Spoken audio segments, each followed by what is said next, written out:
Ça ressemble au bruit d'une bombe nucléaire, mais la nature est plus puissante que ça. Vous en avez entendu parler partout. Maintenant qu'il est en cours de dissipation, il est temps d'en faire une rétrospective. Retraçons ensemble la vie de ce monstre. J'ai nommé l'ouragan de catégorie 5, Irma. Vous avez vu beaucoup de vidéos, vu beaucoup de reportages télé, d'articles, et les superlatifs n'ont pas manqué pour qualifier ce monstre.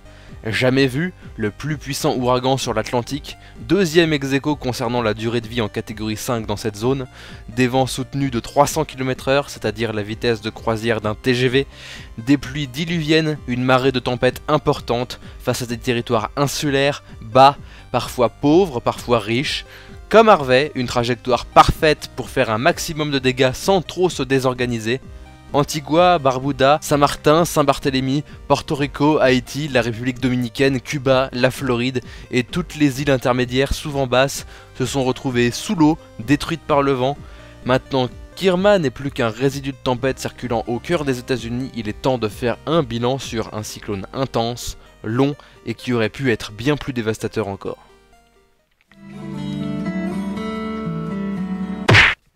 Irma s'est formé près des côtes africaines le 29 août 2017, se déplaçant d'est en ouest dans une ligne très droite. Il est rapidement considéré comme un ouragan capverdien de catégorie 1 au départ.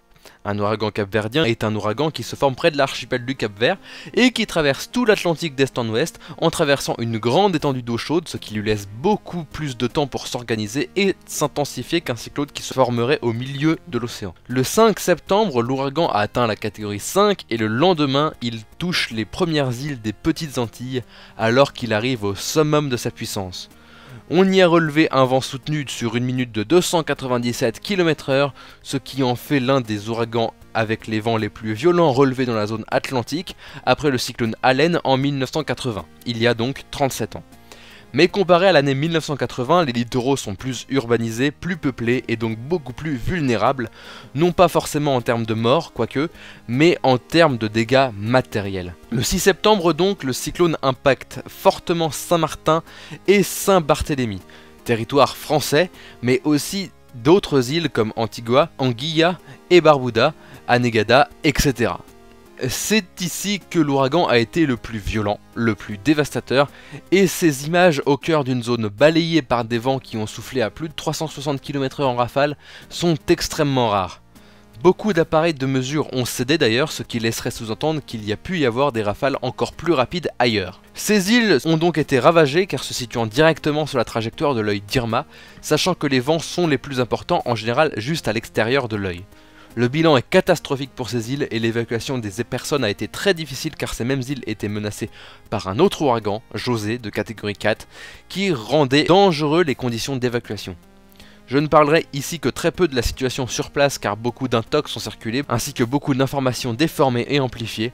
Aujourd'hui la solidarité est très forte entre les habitants, il y a des morts, des blessés, mais le bilan n'est pas encore fixé aujourd'hui. L'ouragan a continué sa route au large de Porto Rico, de la République Dominicaine et d'Haïti, avec un œil qui n'a pas touché terre sur ces trois pays, ce qui a relativement épargné ces états des rafales les plus violentes d'Irma. Il a aussi touché les îles Turques et Caïques assez violemment. L'ouragan a continué sa folle course vers l'ouest, en touchant terre à Cuba, la trajectoire de l'œil ayant longé les Cayos cubanaises, les Cayos étant des îlots très bas et sablonneux, qui sont très peu habités, donc le bilan matériel est plus important que le bilan humain à Cuba.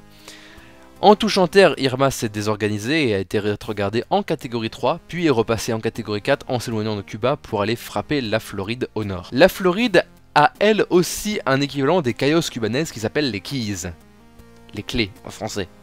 Ce sont des îlots bas et sablonneux dans une zone soumise à des ouragans. Mais comme les Américains ont une légère tendance à être cons, ils ont tout urbanisé au niveau de la mer. Je rappelle évidemment que les ouragans génèrent des marées de tempête qui soulèvent localement le niveau de la mer de plusieurs mètres. C'est donc une super idée que d'urbaniser cette zone ultra vulnérable avec des maisons en bois parce que sinon c'est pas drôle, vous voyez. Bref, Irma a traversé les Keys entre la ville de Marathon et la ville de Key West dans des zones très touristiques, urbanisées et vulnérables le dimanche 10 septembre.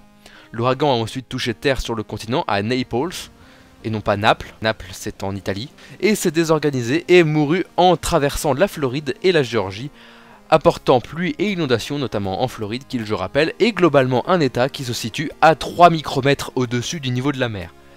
Et qu'est-ce qui est plus con que quelqu'un qui vit dans une maison en bois et qui refuse d'évacuer lorsqu'un ouragan de catégorie 3 ou 4 arrive? La totalité des envoyés spéciaux qui disent aux gens de ne pas sortir dehors pour affronter Irma, le tout dehors en affrontant Irma. Tout ça dans la course au sensationnalisme pour faire de l'audience, bien entendu. On a aussi ça en France lors des tempêtes hivernales, mais disons que Tonton Ciré fait son duplex en Normandie, c'est mignonnet face à la puissance d'un ouragan capverdien. Sinon, en parallèle, nous avons eu l'ouragan Katia, qui s'est formé dans le golfe du Mexique et est passé catégorie 2 avant d'aller mourir sur les côtes du Mexique, exactement au lieu où la tempête s'est formée.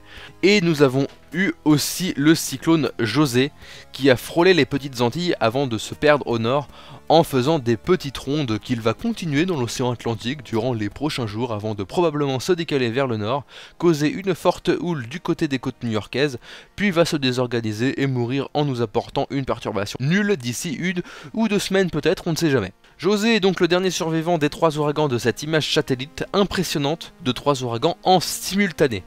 C'est donc la fin de cette grosse vague d'ouragans intenses, mais pas la fin de la saison cyclonique, il faudra donc rester vigilant. Alors Irma, catastrophique ou pas? Pour Saint-Martin et Saint-Barthélemy et toutes les îles des Petites Antilles que j'ai mentionnées, l'ouragan n'aurait probablement pas pu être plus catastrophique que ça. Comme je l'ai dit, ces îles ont été sur la trajectoire même de l'ouragan, de l'œil de l'ouragan, au moment même où il était le plus fort et le plus dévastateur. C'est concernant la fin de son histoire que ça aurait pu être plus dramatique. Il aurait notamment pu passer plus proche de Porto Rico et d'Haïti, ce qui aurait augmenté drastiquement les dégâts, notamment à San Juan. Mais c'est surtout pour la Floride qu'on craignait le pire. En effet, Irma, dans les modèles de prévision, ne devait pas toucher terre à Cuba et devait remonter au nord plutôt sur la côte est de la Floride, côte beaucoup plus vulnérable que la côte ouest car y concentrant beaucoup plus de population. C'est là qu'il y a Miami, énorme ville littéralement entourée d'eau, d'îles artificielles et à ras du niveau de la mer. Et longtemps, les modèles de prévision prévoyaient un impact de l'œil d'Irma sur Miami en catégorie 4 et non pas sur Naples en catégorie 3. Le passage sur Cuba a indéniablement dégradé la puissance d'Irma.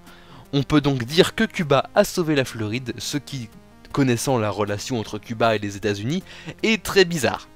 Mais ces prévisions alarmantes, voire alarmistes dans les médias, ont probablement persuadé beaucoup plus de résidents à évacuer, alors que dans le cas inverse, le bilan aurait probablement été beaucoup plus lourd à porter pour la Floride. Alors il y a eu beaucoup de solidarité face à Irma, des solidarités stupides, en témoignent ces groupes Facebook, et il y a eu aussi des solidarités beaucoup plus efficaces à Saint-Martin, mais aussi en France métropolitaine, la communauté Stream ayant réussi à lever 451 000 € pour la Croix-Rouge en destination des sinistrés d'Irma, ce qui n'est pas rien, et ce qui prouve encore une fois que notre communauté sait faire de très belles choses et qu'on peut en être fier. Tout mon amour aux gens touchés par Irma, j'espère de tout cœur et au nom de tous mes abonnés que votre rétablissement physique, moral et matériel se fera le plus rapidement possible. Si la vidéo t'a plu, n'oublie pas de lui mettre un pouce bleu, de la partager et de t'abonner, et de laisser un commentaire. Nous on se retrouve très prochainement pour une nouvelle vidéo un peu plus joyeuse, je l'espère. Votre princesse vous dit au revoir et que le pouvoir de la jupe soit avec vous.